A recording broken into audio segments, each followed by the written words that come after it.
being able to come to a place like Tara Hills, one of the most valuable parts of the experience is being in nature.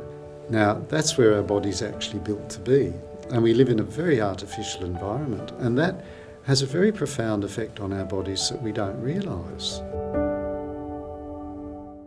I think it's because it's so rare that people give themselves that time and that break from the stress of work or family lives or, all of the stuff that we all do.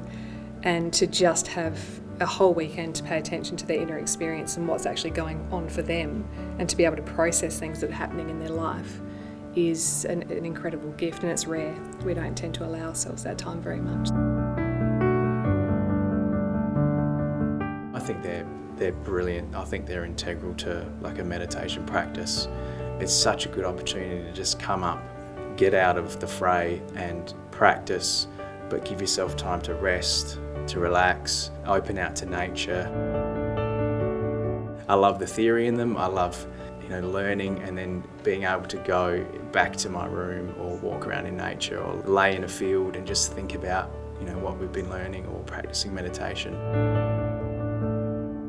Yeah, and there's not a year gone by that I haven't done at least a couple of retreats. I think they're brilliant.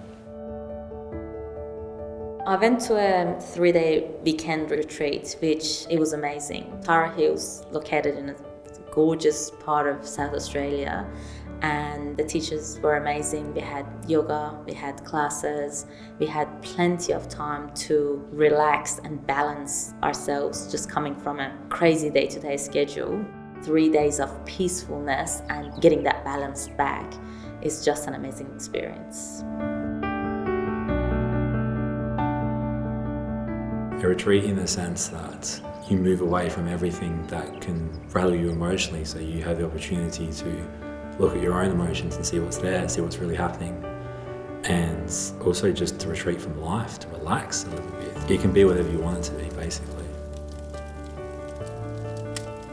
There's nothing else like that, so I highly recommend anyone try that. Even if you've never meditated before, you can do something like that.